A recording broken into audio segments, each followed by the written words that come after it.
Madame, monsieur, bonsoir et merci d'être sur Equinox Télévision. Voici les manchettes, les principales de ce journal. Construction d'immeubles en hauteur dans la ville de Douala, c'est quasiment le mépris des règles d'hygiène et de sécurité dans les chantiers. Les experts tirent la sonnette d'alarme au lendemain du drame survenu au lieu-dit d'Ouche municipale dans la capitale économique du Cameroun. Peut mieux faire, c'est la mention attribuée au Cameroun à la suite de l'évaluation de la coopération avec le système des Nations Unies à Yaoundé. Le bilan des activités affiche quelques manquements. Discipline dans les établissements scolaires du Cameroun, que faut-il faire pour limiter les dégâts observés en ce moment? Un analyste du secteur de l'éducation scolaire, un autre invité dans la seconde partie de ce journal consacré au débat. Je vous retrouve dans un très court instant pour les détails.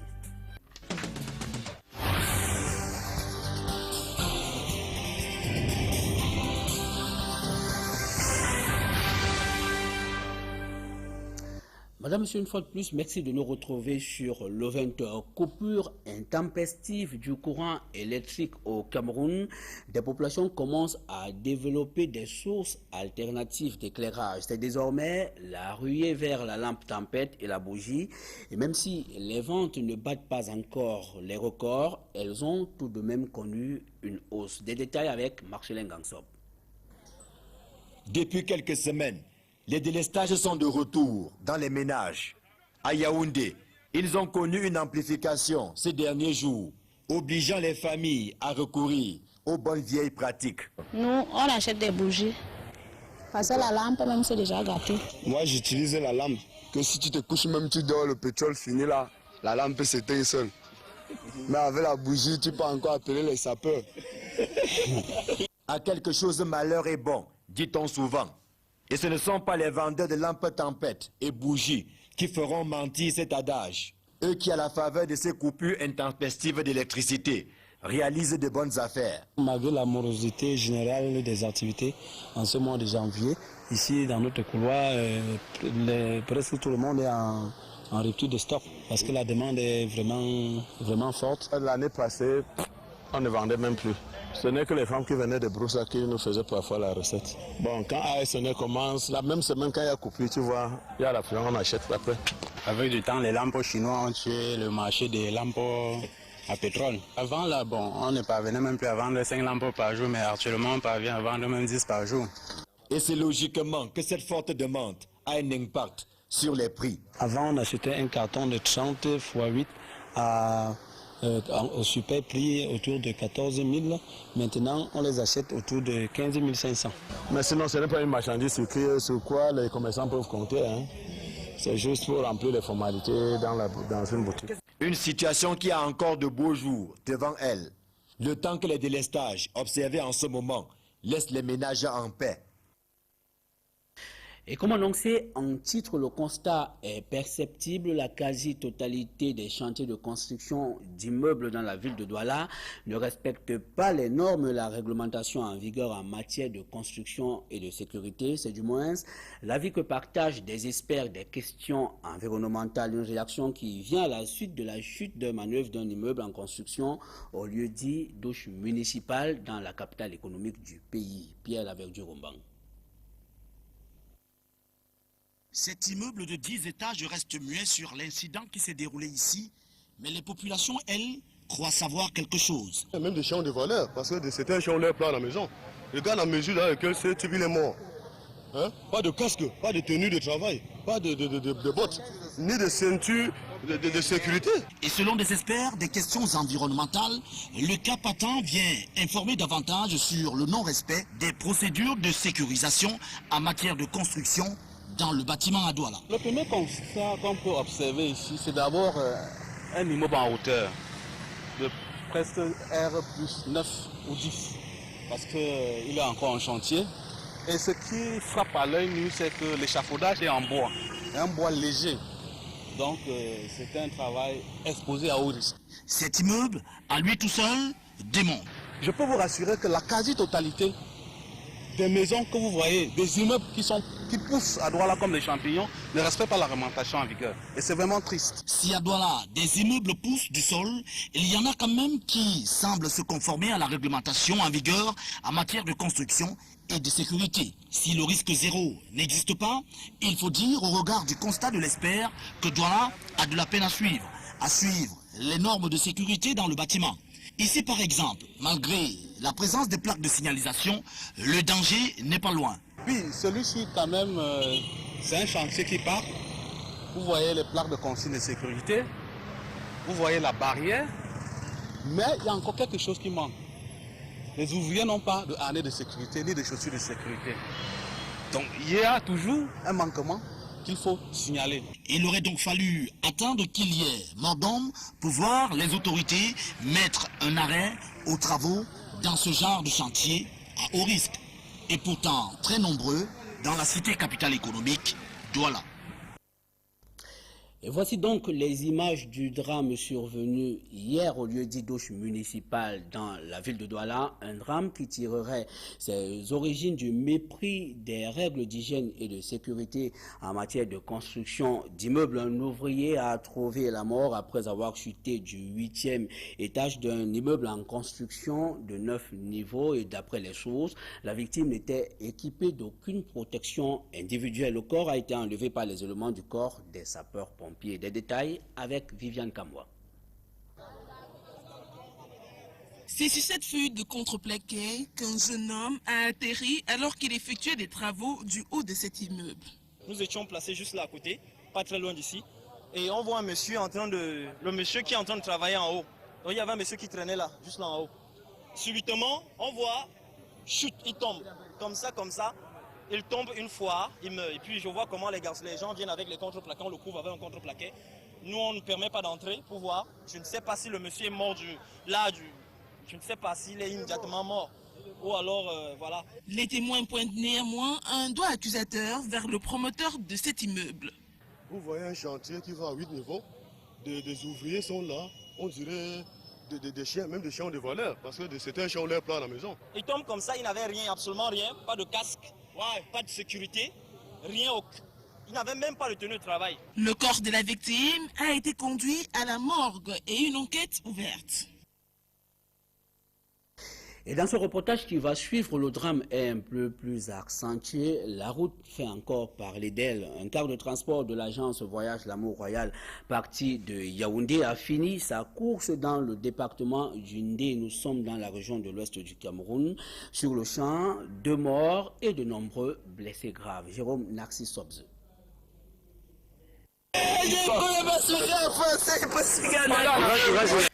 Des pleurs, encore des pleurs. C'est dans ce ravin que ce cas de transport, une Quest immatriculée nord-ouest 002AN, appartenant à l'agent de voyage L'Amour Royal, parti de Yaoundé aux environs de 23 h, avec pour destination Bafoussam, a fini sa course jeudi dernier à Banganté, au lieu d'Imanja. Bilan, 2 morts sur le carreau et de nombreux blessés graves qui ont été transportés à l'hôpital. Selon des informations recueillies à bonne source, l'accident serait produit aux environs de 5 h du matin. Ce car, qui transportait 35 personnes à bord, a quitté la route, effectuant plusieurs tonneaux avant de s'immobiliser au fond de ce ravin. Très rapidement, les premiers secours vont arriver. Le car était couché debout sur l'une des personnes et une femme était dans le car, la tête toute broyée. Le malade et les blessés étaient là. On les portait pour la route. On les a aidés, on les a mis en route et on a attrapé les véhicules pour les expédier. Ici, on pointe un doigt accusateur sur le conducteur du véhicule qui, depuis Yaoundé, non seulement roulait à tombeau ouvert, mais aussi tenait à tout moment des propos discourtois aux passagers. Ce dernier a d'ailleurs fondu dans la nature après cet accident. Le chauffeur roulait d'abord tellement mal. Hein? C'est comme ça que sur tous les 2 dames, il frappait. Donc il frappait sur les 2 dames, toujours à vivre à dur. Et le plafonnier de la voiture ici, c'est allumé comme ça depuis Yaoundé. On lui demande même d'éteindre le plafonnier, il refuse. La musique comme si on était au bar. Hein? Arrivé ici, il dormait déjà. Ça c'est de l'inconscience du chauffeur. D'autres rescapés, dont cette dame, a perdu au cours de cet accident sa propre sœur qui tenait en main son propre bébé. Les blessés graves ont été conduits à l'hôpital du district de Banganté où une autre personne a rendu l'âme quelques heures après. Voici un autre accident de la circulation pour un bilan pas du tout léger, un mort sur le carreau. Un gros porteur transportant 70 personnes et appartenant à l'agence de voyage Super Confort Express a effectué plusieurs tonneaux dans le département d'Indé. Une fois encore, Jérôme Narcisse Sobze. Ce gros porteur de 70 places appartient à l'agence de voyage Super Confort Express. Il transportait des passagers partis du département du Noun dans la région de l'Ouest et qui se rendaient à Yaoundé. Le voyage sera malheureusement de courte durée puisque le véhicule quittera la route dans ce petit village appelé Bangwa dans le département d'Indé, effectuant plusieurs tonneaux avant d'être stoppé net par des troncs d'arbres. Bilan, un mort et de nombreux blessés graves transportés dans les hôpitaux de la place. Il a de notre cousine à l'enterrement. Subitement, il y avait une moto qui était placée au virage. En esquivant la moto, il a dérapé complètement. C'est sur le garde-feu qu'il a crevaison. Et quand on était là, on entend seulement un grand bruit, boum. On arrive là, on constate qu'il y a des personnes qui sortent par les fenêtres de secours, qui saignaient abondamment. On a pu secourir ce qu'on a pu secourir, mais malheureusement, il y avait qu'une femme qui était coincée sous les décombres. Et elle avait sa tête qui était complètement aplatie.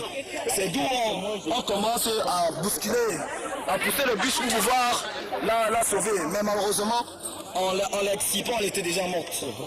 Fatigue du chauffeur, vétusté du véhicule, excès de vitesse sont d'autres révélations faites par des témoins qui ont préféré réagir hors caméra. La route de l'Ouest a finalement été le week-end dernier le théâtre de nombreux accidents de la route, plongeant ainsi de nombreuses familles dans le deuil. Incendie dans les marchés du Cameroun, le spectre se poursuit et cette fois-ci c'est le marché de la ferme suisse situé à 25 km de la ville d'Edéa dans le département de la Sanaga maritime qui a été réduit en cendres par un important incendie survenu aux environs de 2 heures ce mardi. Les dégâts matériels sont importants et une enquête vient d'être ouverte pour déterminer les véritables causes de cet incident. Voici le récit des faits avec Sylvestre Hippolyte Zangao et Rodrigue Ngassi. Pour les habitants de la ferme suisse, cet incendie était prévisible. Au vu des branchements anarchiques, des câbles électriques dans ce marché. Certains avaient mis les commerçants en garde après un important incendie qui avait réduit 13 chambres d'une mini-cité en cendres au mois de mars 2012. Mais les responsables du marché de la ferme suisse avaient fait la sourde oreille jusqu'à 2 heures ce mardi matin lorsque l'incendie se déclare. Presque tout part en fumée. D'abord les boutiques, construites en matériaux provisoires. Seuls 2 congélateurs et un groupe électrogène ont été épargnés par les flammes. J'ai reçu le message à 2h30 pour un monsieur, un ami. Il m'a fait un message en me disant que c'est des camboliques au niveau du marché de la ferme suisse. Je me suis levé en sursaut.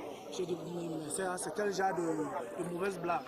Alors j'appelle ma belle-sœur, elle me passe son téléphone. Dès qu'elle me passe son téléphone, j'appelle, il me fait savoir que réellement, il y a eu feu au niveau de la ferme suisse. Moi, je suis câble opérateur. J'étais dans le même marché. Il y avait un investissement de près de 10 millions de francs. Dans le marché, il y avait les bars, il y avait les boutiques, il y avait les salons de coiffure, il y avait les machines, comme moi j'avais fait un machine. Cet espace marchand avait été octroyé aux populations de la localité par la société spécialisée dans la production d'huile de palme.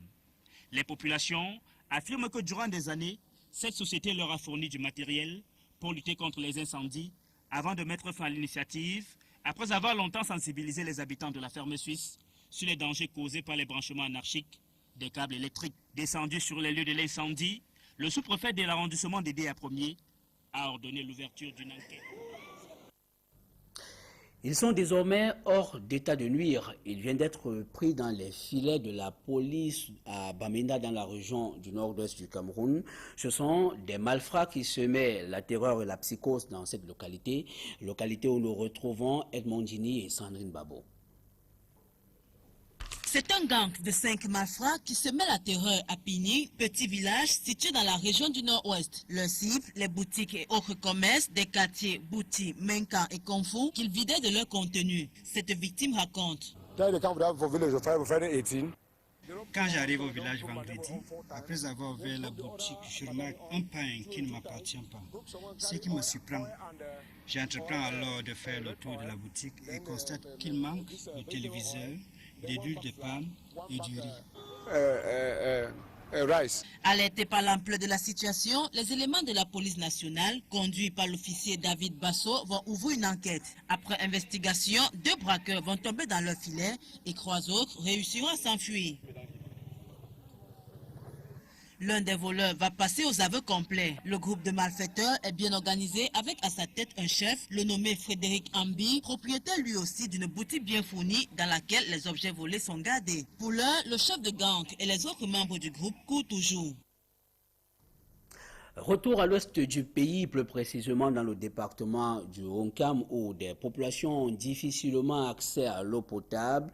En plus, le département est miné par des litiges fonciers. Ce tableau n'est pas inconnu du tout nouveau préfet qui poursuit sa tournée de prise de contact dans son unité de commandement. Andine Gagnon et Sandrine Babo. C'est par le groupement Bacha que le préfet du département du Honkam a poursuivi sa tournée de prise de contact. Ici, les populations manquent de l'eau potable, de l'électricité. Le problème réel, c'est le problème d'eau et le problème d'électrification. Il y a les poteaux électriques, mais dans tout le quartier, il n'y a pas de transformateur. À côté de ces problèmes récurrents, le groupement Bacha est en conflit frontalier avec le groupement Bashingo. Les 2 villages se disputent depuis des années la paternité d'un mont situé à la frontière entre les 2 groupements. Au groupement Bakassa, l'autre étape de sa visite, Albert Obono-Mekondan a touché du doigt les réalités de cette localité, notamment l'enclavement des routes qui ne permet pas le développement de ce groupement. C'est d'abord le problème de la route Bakassa-Kota, la zone la plus fertile du village où la population ne peut pas arriver. Nous avons encore le problème de l'axe central, Bakassa, qui passe par Banka, qui est abandonné depuis plus de 7 ans. Le problème des enseignants dans le village, avec le CS qui est là, avec moins de professeurs. Ce sont au total une dizaine de groupements, Bana, Fotoni, Babouantou, Banja et bien d'autres, qui a constitué la descente sur le terrain du nouveau préfet du département du Honkam. À chaque escale, Albert Obono-Mekondan s'est dit conscient de tous ces maux et a rassuré les populations que les souffrances seront abrégées. Cette tournée de prise de contact s'est achevée ce 21 janvier par l'arrondissement de Kekem. Et ces images de présentation des vœux dans la ville de Douala, Joseph Betty Assomo vole désormais au secours de l'échéance Cameroun. Le gouverneur de la région du littoral, au cours de la cérémonie de présentation des vœux par les corps constitués, a annoncé que dans les prochains jours, une réunion de concertation impliquant tous les acteurs du processus électoral sera convoquée. Ce sera, a-t-il poursuivi, dans l'optique d'inciter davantage les populations de la région du littoral à s'inscrire sur les listes électorales.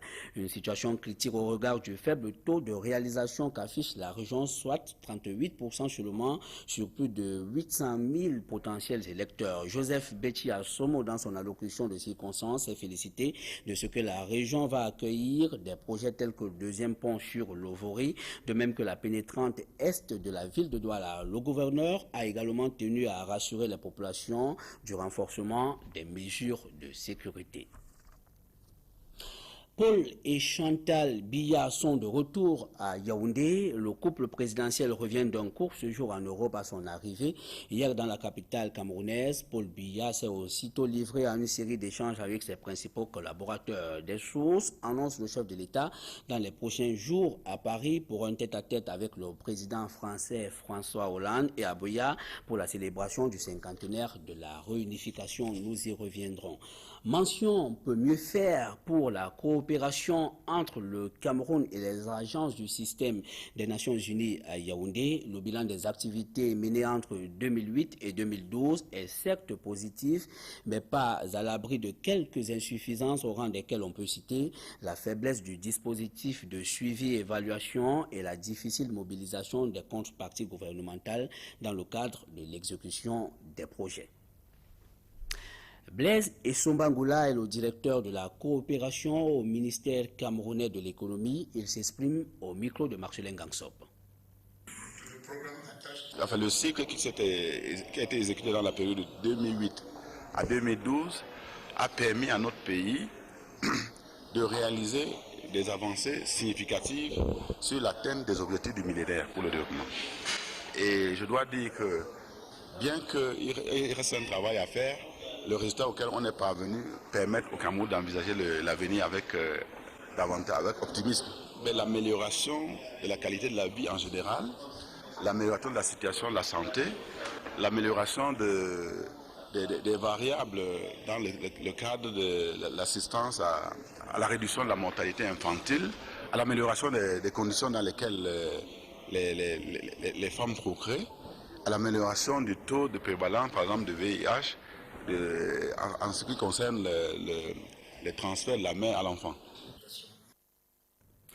Et toujours à Yaoundé, l'Espagne se dit prêt à financer l'embellissement du lac municipal ainsi que la réalisation d'autres projets majeurs. Des accords vont être signés dans ce sens le 7 février prochain. C'est la substance de l'audience accordée à l'ambassadeur de l'Espagne par le ministre camerounais en charge de l'économie, Emmanuel Nganou du Messi ce jour. Je vous propose cet extrait de Cabanas Marlezo, j'y arrive, ambassadeur du Royaume d'Espagne au Cameroun. Il s'exprime au micro d'Equinox Télévision. Et le ministre a beaucoup travaillé pour que très prochainement, je crois que ça va être le 7 février, le ministre puisse signer un accord cadre avec une très importante banque espagnole, la CaixaBank, pour mettre à la disposition du Cameroun un crédit pour des achats avec un plafond de 100 millions d'euros.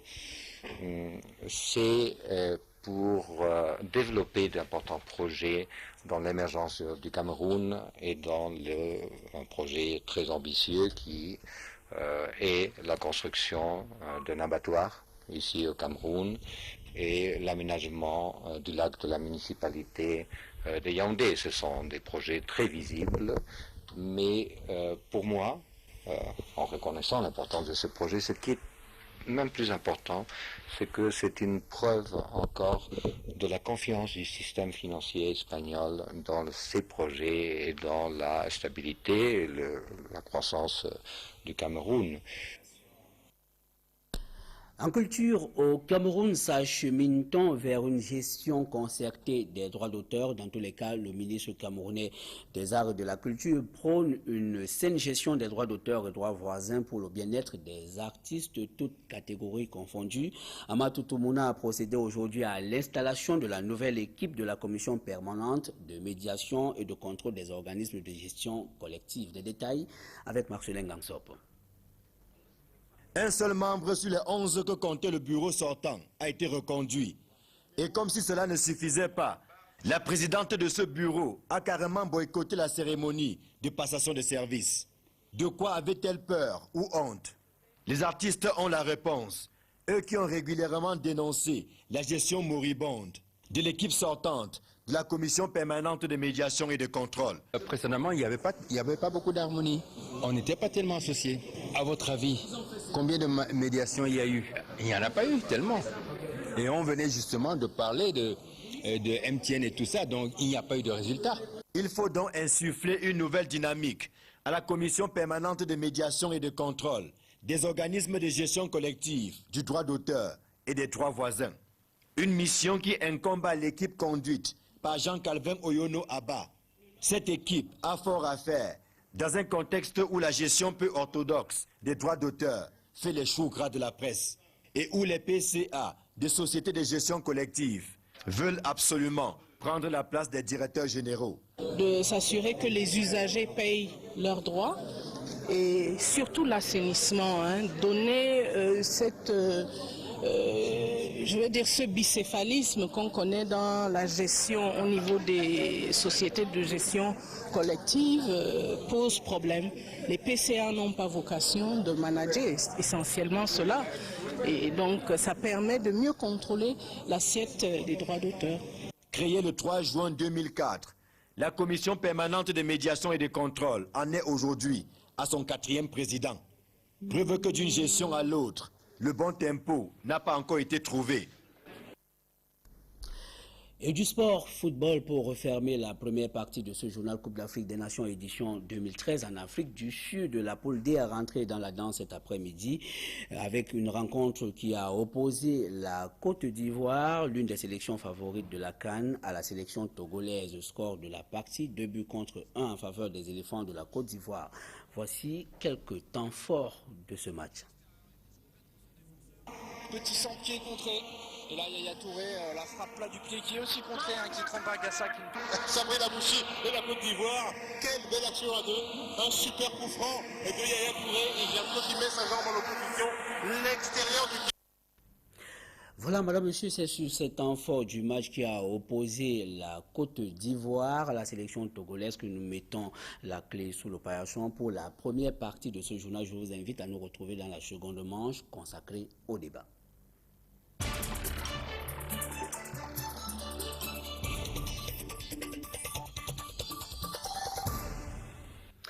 Merci de nous retrouver dans la seconde partie de ce journal consacré au débat. Ce soir, la discipline dans les établissements scolaires, surtout avec ces nombreux dérapages enregistrés ces derniers temps. D'abord au lycée bilingue de Tchang à l'ouest du pays et au collège de la retraite à Yaoundé, une centaine d'élèves a été sanctionnée pour n'avoir pas respecté ce devoir qu'est la levée des couleurs. Et pour en parler ce soir, nous recevons Emmanuel Ngwaba. Bonsoir. Bonsoir, monsieur Maroc. Vous êtes un analyste éducatif, vous êtes inspecteur régional des mathématiques pour le littoral. Merci d'avoir accepté ce plateau. Oui, c'est moi plutôt qui vous remercie de me donner l'opportunité. Alors, comment est-ce que vous réagissez face à ces événements que nous avons diffusés dans notre journal? D'abord, à Tchang, au lycée bilingue plus précisément, où un élève a été sanctionné pour avoir méprisé la levée des couleurs et qu'il a été consigné et a eu un malaise à l'issue de cette consigne et a succombé. Comment est-ce que vous avez réagi à ce drame? Oui, en tant qu'enseignant, analyste et également parent d'élèves, j'ai été tout naturellement choqué parce que chaque fois qu'un citoyen, un jeune perd sa vie, il faut déjà être choqué et être vraiment touché par ce problème. C'est peut-être l'occasion de souhaiter beaucoup de courage à la famille qui a été éprouvée. Alors, au-delà de l'émotion, je constate qu'il y a deux problèmes qui se posent là. Il y a une question d'incivisme, parce qu'on parle des élèves qui refusent de chanter l'hymne national, et il y a également un problème de punition. Quel est le type de punition qu'on doit administrer à un élève chaque fois qu'il a commis une faute? Donc pour moi, voilà les deux problématiques qui sont posées sur la table. La question de l'incivisme et celle de la punition. Alors, s'il est établi qu'il y a une chaîne de responsabilité, comment est-ce que cette responsabilité se déclinera-t-elle? Oui, disons que chaque fois qu'on est dans une structure, que ce soit un lycée, un collège privé ou bien même un ministère, c'est le chef de la structure, c'est le patron de la structure qui est responsable. Donc, en l'occurrence, dans ce cas précis, il s'agit du proviseur qui est responsable. C'est le proviseur qui est responsable des choix de punition, des choix du règlement intérieur et du suivi de leur mise en application. Donc j'ai d'abord relevé la question de l'incivisme parce que lorsqu'on dit qu'il y a des élèves qui n'ont pas chanté l'hymne national, que ce soit au lycée bilingue de Tchang ou encore au collège de la retraite, là c'est déjà un fait ou bien une attitude qui est à blâmer. Bon, maintenant... Parce que observer la levée des couleurs est un devoir pour l'élève. Tout à fait, c'est un devoir patriotique, pas simplement pour l'élève. Vous et moi, chaque fois qu'on se plie à cette règle, ça montre que nous exerçons notre devoir de citoyen. Il y a beaucoup d'autres attitudes ou bien d'autres comportements que nous devons adopter, mais je crois que celui-là est un comportement élémentaire et il faut bien se soumettre à cette règle. Donc, chaque fois que les élèves refusent de le faire, comme cela a été le cas au lycée bilingue de Tchang, au collège de la retraite et il y a quelques années au lycée Jos de Douala, ça veut dire que c'est un fait qu'il faut blâmer. Maintenant, il faut questionner le fond du problème pour savoir pourquoi est-ce que les jeunes élèves de plus en plus refusent de se plier à ce rituel. Donc, justement, avant de questionner justement cette crise de civisme, est-ce que ce qui arrive aujourd'hui notamment au lycée bilingue de Tchang, ne traduit pas un problème dans le choix des sanctions à infliger aux élèves et même dans le suivi de l'exécution de ces sanctions? Oui, tout à fait. J'ai dit qu'il y a, entre autres problématiques à relever dans ce genre de fait, celle de la punition. Parce qu'il y a la loi d'orientation de 1998 signée par le président de la République. Et dans cette loi, il est interdit de pouvoir administrer des châtiments corporels ou toute forme de violence qui peut porter atteinte à la dignité de l'enfant. Et je constate que beaucoup d'établissements au Cameroun, notamment à Douala, parce que je suis inspecteur dans la région littorale, même si je fais des analyses au-delà du littoral, je constate que dans la ville de Douala, il y a beaucoup d'établissements où le châtiment corporel est institué. Ce n'est pas normal. Il y a beaucoup d'établissements à Douala qui sont passés en maître de pouvoir utiliser les violences corporelles. Or, les enfants sont sensibles à ce genre de violation de loi. Donc, je dis, il n'est pas normal qu'on soit à Tchang, à Douala, à Yaoundé, partout, de pouvoir bafouer à ciel ouvert les tests de la République. Il y a la loi d'orientation, il y a également beaucoup d'autres textes ministériels. Bon, maintenant, si l'enfant refuse de se soumettre à la règle d'exécuter l'hymne national,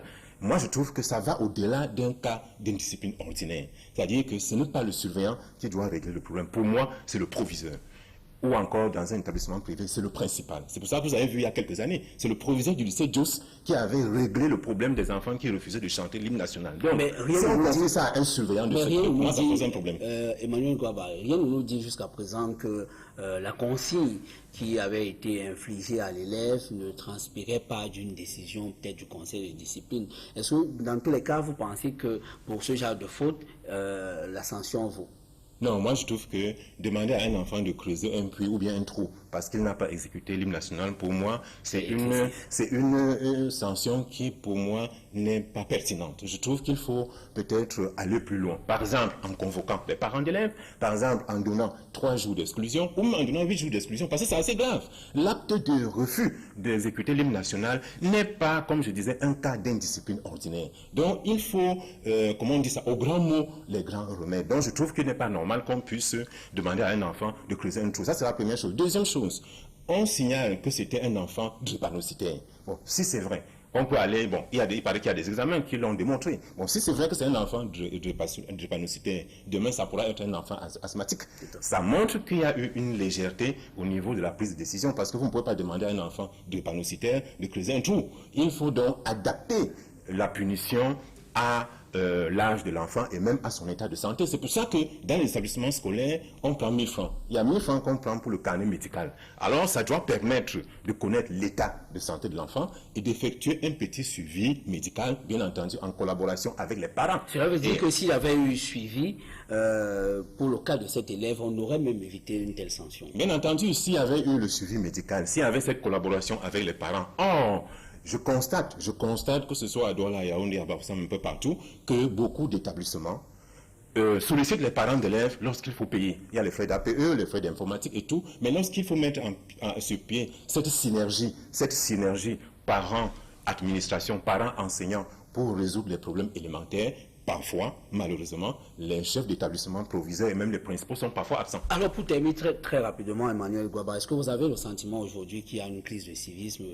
dans les établissements scolaires? Oui, il y a une crise de civisme et il y a même une crise d'insécurité. Il y a plusieurs crises. Il y a l'incivisme, il y a l'insécurité, il y a la violence. C'est pour ça que nous avons commis une publication le 29 novembre. Nous avons commis le 29 novembre un article dans la Nouvelle Expression qui avait pour titre « Violence et insécurité dans les établissements scolaires ». Et je dis que pour cette année 2013, nous sommes bien partis pour que dans les établissements, il y ait des incidents et des incidents dans les lycées et collèges. Vous ne lisez pas dans la boule de cristal? Non, je ne lis pas dans la boule de cristal, c'est une question de science. Si le ministre des enseignements secondaires me convoque, je lui donnerai plus de détails sur ce que je suis en train de dire. Mais si rien n'est fait au niveau du ministère, je vous assure que dans les jours à venir et dans les mois à venir, on risque d'avoir beaucoup d'incidents dans les lycées et collèges du Cameroun, ce que je ne souhaite pas. Merci Emmanuel Gwaba, je suppose que vous avez été suivi. Merci d'avoir accepté ce plateau, madame, monsieur. Merci de nous avoir suivis également. C'est la fin de ce journal. Restez connectés sur les programmes d'Equinox Télévision. À demain 20h. Bonsoir.